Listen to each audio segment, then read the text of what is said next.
Ako si Joy, isang mechanical engineer at naging instructor. Samahan niyo ako sa aking pinakaunang life story vlog.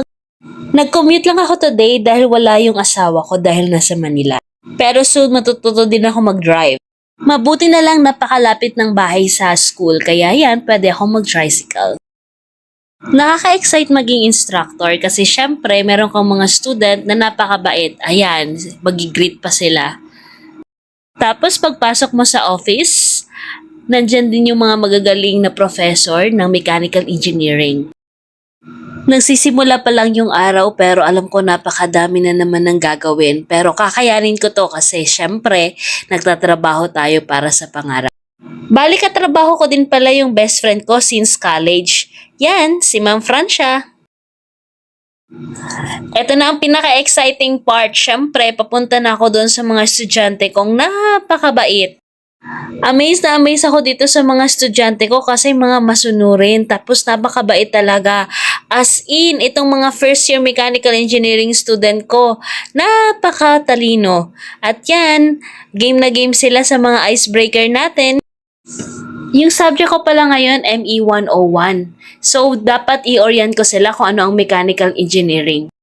Tuwang-tuwa naman ako sa mga student ko kasi game na game sa lahat ng mga binibigay kong task.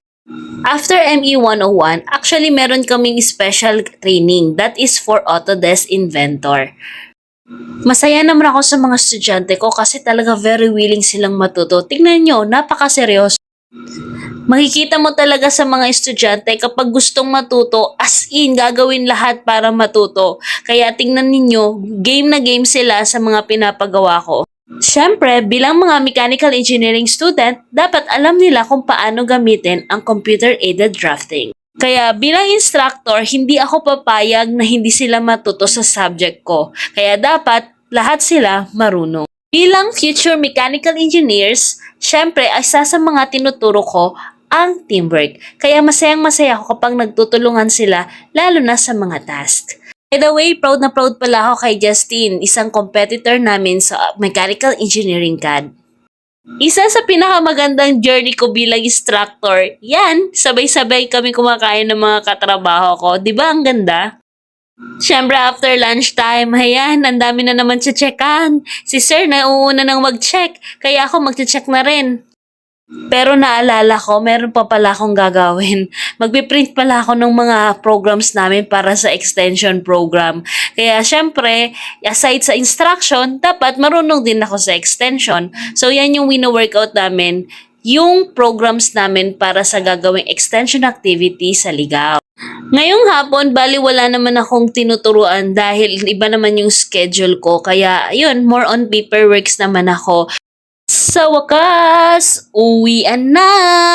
Pagkatapos ng trabaho, me time naman. So pumunta muna ako sa isang coffee shop, The Babu. Bali, meron ako ditong binibilhan. Yung favorite ko, yung apple soda. Sobrang sarap nito, promise. Pagkatapos ng work, pumunta na ako sa gym. Dito ako sa Kamalig Fitness Gym kasi napakaganda, affordable talaga.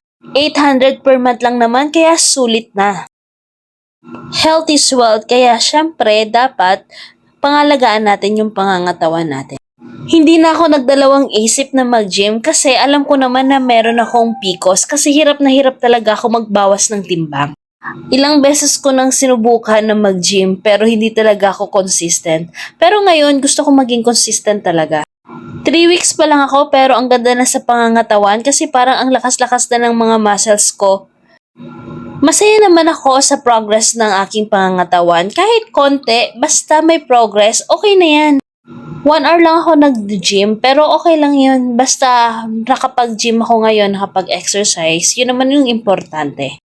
So, pauwi na ako sa bahay at naglalakad lang ako pauwi kasi alam ko medyo malapit lang. Kahit mga 30 minutes na lakad, okay na yun, pang cool down na yan. Masaya naman sa pag-uwi kasi merong mga sasalubong sa yung mga makukulit. At syempre, gusto ko lang naman halikan yung mama ko at kainin ng masarap niyang luto. Kahit nag-gym, basta si mama nagluto, kakain ako. Ang sarap. Minsan trip ko maggatas na may Yakult. Tapos nilalagyan ko ng Santay Barley Powder para sa healthy life. I-try nyo, masarap siya guys. Super. Sarap niya talaga. Finally, dito na ako sa kwarto. At magbubukas na rin ako ng mga parcel mamaya. Before matapos ang gabi, syempre kailangan alagain din yung beautiful skin. So, hayan, dito na ako mag-end ng video. Bye-bye!